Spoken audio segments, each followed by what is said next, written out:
वर्ष का 27वां इतवार। पहला पाठ नबी हबक्कुक का ग्रंथ, अध्याय 1 पद संख्या 2 से 3, अध्याय 2 पद संख्या 2 से 4। जो धर्मी है वह अपनी ईमानदारी के कारण सुरक्षित रहेगा। हे प्रभु, मैं कब तक पुकारता रहूँगा और तू अनसुनी करता रहेगा। मैं कब तक तेरी दुहाई देता रहूँगा और तू बचाने नहीं आएगा।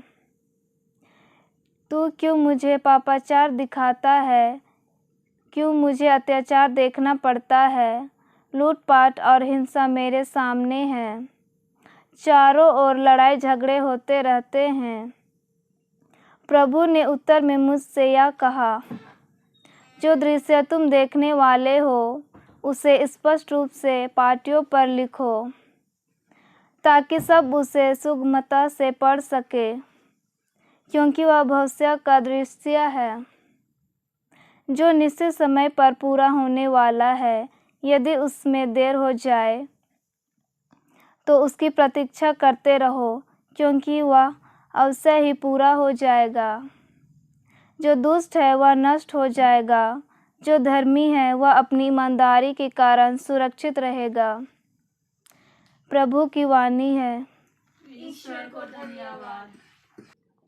दूसरा पाठ तिमिथी के नाम संत पौलुस का दूसरा पत्र, अध्याय 1 पद संख्या 6 से 8, 13 से 14 तक।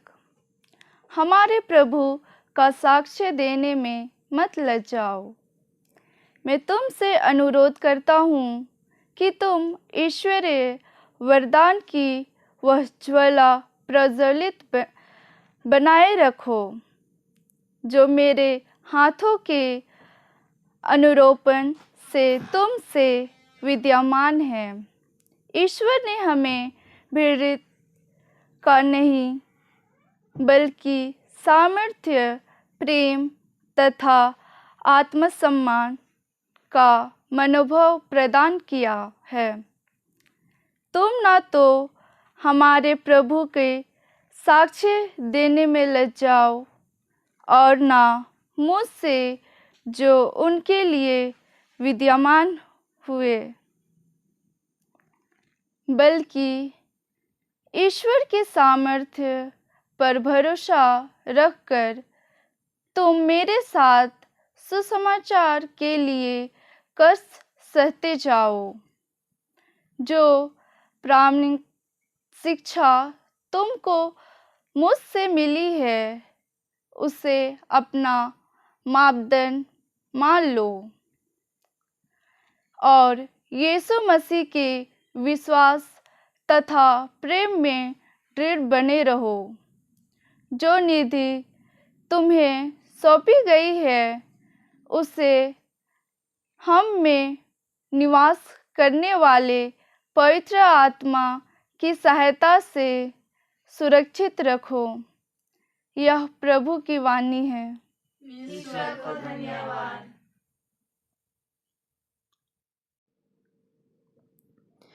संत लूकस के अनुसार पवित्र सुसमाचार, अध्याय 17 पद संख्याएं 5 से 10।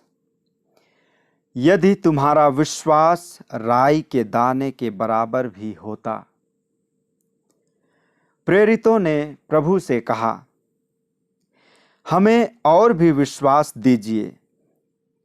प्रभु ने उत्तर दिया, यदि तुम्हारा विश्वास राई के दाने के बराबर भी होता और तुम शहतूत के इस पेड़ से कहते, उखड़कर समुद्र में लग जा, तो वह तुम्हारी बात मान लेता। यदि तुम्हारा नौकर हल जोतकर या ढोर चराकर खेत से लौटे, तो तुम में कौन ऐसा है जो उससे कहेगा, आओ तुरंत भोजन करने बैठ जाओ? क्या वह उससे यह नहीं कहेगा, मेरा भोजन तैयार करो, जब तक मैं खा पी ना लूं, कमर कस कर परोसते रहो? बाद में तुम भी खा पी लेना। क्या स्वामी को उस नौकर को इसलिए धन्यवाद देना चाहिए कि उसने उसकी आज्ञा का पालन किया है? तुम्हारी भी वही दशा है। सभी आज्ञाओं का पालन करने के बाद तुमको कहना चाहिए, हम अयोग्य सेवक भर हैं, हमने अपना कर्तव्य मात्र पूरा किया है। प्रभु का सुसमाचार। हे ख्रीस्त तेरी स्तुति हो।